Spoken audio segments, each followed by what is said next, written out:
2019 ఎన్నికల ముందు 175 అసెంబ్లీ నియోజకవర్గాల్లో మోడల్ నియోజకవర్గంగా తీర్చిదిద్దుతాము ఈ నియోజకవర్గాన్ని అని ఏకైక నియోజకవర్గం ప్రకటింపబడినది డోన్ నియోజకవర్గం. ప్రకటించినది ఎవరు? సాక్షాత్ జగన్మోహన్ రెడ్డి గారు.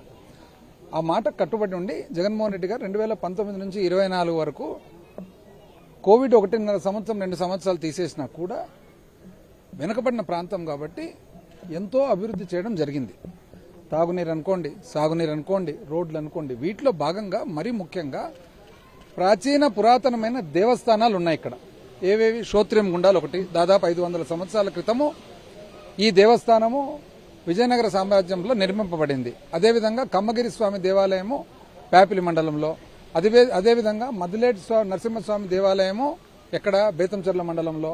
అదేవిధంగా పాలుట్ల రంగస్వామి దేవాలయం ఎక్కడ? బేతంచెర్ల మండలంలో. అదేవిధంగా ముచ్చట్ల ఈశ్వరుని దేవాలయం ఎక్కడ? బేతంచెర్ల మండలంలో. ఇట్లా వివిధ దేవాలయాలకు మరి కొన్ని కోట్లాది రూపాయలు ఖర్చు పెట్టి ఇక్కడ అభివృద్ధి కార్యక్రమాలు చేపట్టడం జరిగింది. వాస్తవానికి ఇక్కడ ఏదైతే శ్రోత్రియం గుండాల లక్ష్మీ చెన్నకేశ్వర స్వామి దేవాలయం ఉందో దీంట్లో ఇంచుమించు 4 కోట్ల రూపాయల వ్యయముతో దేవాలయాన్నంతా రాయి తీసి పడిపోతా ఉంటే తిరిగి కట్టడం జరుగుతుంది. దీనికి గాను ఇంచుమించు చేతుల మీదుగా ఇంచుమించు 60 దాదాపు 1,60,000 రాజగోపురానికి ఇక్కడ పెట్టి మొత్తము డోన్ నియోజకవర్గంలో ఉన్న దేవాలయాలకు అంతా కలిసి మేము విరాళాలు 1,38,00,000 రూపాయలు 1,38,00,000 రూపాయలు మ్యాచింగ్ గ్రాంట్ అంటే చేతి నుంచి కట్టడం జరిగింది. 1,38,00,000 రూపాయలు చేతి నుంచి కట్టడం జరిగింది. వివిధ దేవాలయాలు ఏవేవి? గుండాలు అనుకోండి, కమ్మగిరి స్వామి అనుకోండి, అదేవిధంగా ముచ్చట్ల అనుకోండి, అదేవిధంగా మీరు పాలుట్ల రంగస్వామి అనుకోండి, ఇవన్నీ చెట్టడం జరిగిందనమాట. అయితే 2024లో ఈ కూటమి ప్రభుత్వం వచ్చిన తర్వాత వీళ్ళు ఉద్దేశపూర్వకంగా కాంట్రాక్టర్లను ఇబ్బంది పెట్టి ఆ ఇబ్బంది వలన పనులన్నీ ఆపేసి మరి ఆగిపోవడం జరిగిందనమాట. పనులు, అభివృద్ధి కార్యక్రమాన్ని ఆగడం జరిగింది. ఈరోజు పాదయాత్ర ద్వారా, ఎందుకంటే అధికార పార్టీ వాళ్ళకి ఎట్లా కళ్ళు మూసుకొని ఉన్నాయి, వాళ్ళేం తెరుచుకోరు. ఇంకా 2.5 సంవత్సరం అయింది, ఇంకేముంది, ఇంకా తెరుచుకోరు. కనీసం అధికారులన్నా కళ్ళు తెరుచుకొని వాళ్ళ బాధ్యతలు వాళ్ళు నిర్వహిస్తారనే ఒక ఆశతో ఇక్కడ ఈరోజు పాదయాత్ర చేసి ఇక్కడికి రావడం జరిగింది. వాటితో పాటు పక్కన కూడా 5 కోట్ల రూపాయలతో టీటీడీ కళ్యాణ మండపం కట్టడం జరిగింది ఇక్కడ గుండాల్లో.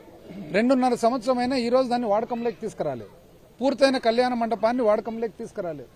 కనీసం ఈ మధ్య కాలంలోనే చంద్రబాబు నాయుడు గారు వచ్చి కొత్తబుర్జు గ్రామంలో మీటింగ్ పెడితే మారుమూల ప్రాంతంలో ఎవరికే గానీ ఉండేదానికి వసతి లేదంటే 100 కాదు 1000 సంఖ్యలో పోలీస్ కానిస్టేబుల్స్ అంతా ఇక్కడ పండుకోవడం జరిగింది. కళ్యాణ మండపం ఉంది కాబట్టి. అది తెలిసి కూడా కనీసం ఇంతవరకు పూర్తి చేయాలనే ఆలోచన రాలేదు. కాబట్టి మా పాదయాత్ర ద్వారా ఇక్కడ ప్రాంత ప్రజల నిరసన ద్వారా కనువిప్పు అవుతుంది. తొందరగా పనులన్నీ పూర్తి చేస్తారనే ఆశతో ఇక్కడికి రావడం జరిగింది. మల్టిపుల్ టైమ్స్, ఒకసారి కాదు చాలా సార్లు. అధికారులు ఏం చెప్తారో మనకు తెలుసు, మీకు తెలుసు, మాకు తెలుసు కదా. అధికారులు ఏం చెప్తారు, ఏం చెప్పగలుగుతారు? చెప్పినారు కదా జగన్మోహన్ రెడ్డి గారు, చెప్పినారు కదా. పబ్లిక్ కూడా అందరు దానికి ఆదరణ చూపుతూ ఉన్నారు కదా. ఆయన ఏమంటున్నారు? సింపుల్ గా మీరు మొత్తం రాష్ట్ర భవిష్యత్ అంతా తీసుకుపోయి ఒక్క మండలం, తుళ్లూరు మండలంలో ఒక్క మండలంలో ఎందుకు పెడతారు? రాష్ట్రం తరఫున అందరి తరఫున చేసే అప్పు తీసుకుపోయి ఒక మండలంలో ఎందుకు పెడతారు?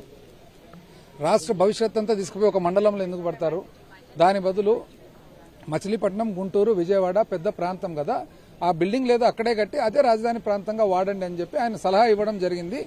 మీరు ఏదైతే డబ్బులు తీసుకుపోయి అక్కడ మునిగిపోయే ప్రాంతంలో ప్రజల భవిష్యత్తును ముంచాలని ఆలోచన చేస్తున్నారో దాని బదులుగా దాంట్లో 1% డబ్బులు ఇక్కడ పెట్టినా కూడా సత్వరంగా తయారవుతుంది. దాంతోపాటు ఉద్యోగ అవకాశాలు కూడా వస్తాయనే ఉద్దేశంతో ఆయన చెప్పడం జరిగింది. కాబట్టి దాని మీద ఆయన చెప్పినారు కదా, దీని మీద ఎలక్షన్ కూడా పోతాం.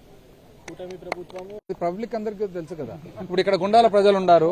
రోడ్డు గుండాలకు 2019 తర్వాత వైఎస్ఆర్సీపీ ప్రభుత్వం వేసిందా లేకుంటే వాళ్ళని ఇంతకు ముందు రోడ్ వేసిందా అనేది ప్రజలను అడగండి, వాళ్ళే చెప్తారు. నేను అందుకని చెప్తున్నా కదా ఎక్కడైనా కానీ ఏ బస్ స్టాండ్కి పోయినా, ఏ రైల్వే స్టేషన్కి పోయినా అభివృద్ధి ఎప్పుడు జరిగింది అనేది ఎవరైనా చెప్తారు, చిన్న పిల్లలకు కూడా చెప్తారనమాట. కాబట్టి చెప్పే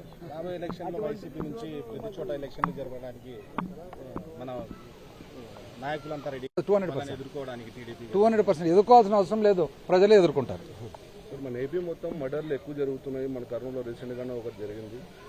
ఎక్కడ చూసినా బుడిది కూడా ఇవన్నీ పరిస్థితి దానిపైన. అందుకనే మేము చెప్తున్నాం కదా, అది బూడిద పార్టీ, దాని పేరే బూడిద పార్టీ.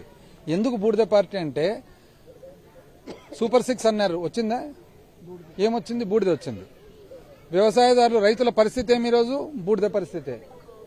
ఎంప్లాయీస్ పరిస్థితి ఏమి? ఉద్యోగస్తుల పరిస్థితి ఏమి? బూడిద పరిస్థితే. చివరకు కస్టోడియల్ డెత్, పోలీస్ స్టేషన్ లో చనిపోయిన వ్యక్తి ఏమైనాడు? బూడిదైనాడు. ఆ బూడిది కూడా తల్లికి అందలేదు కాబట్టి వాళ్ళది బూడిద పార్టీ.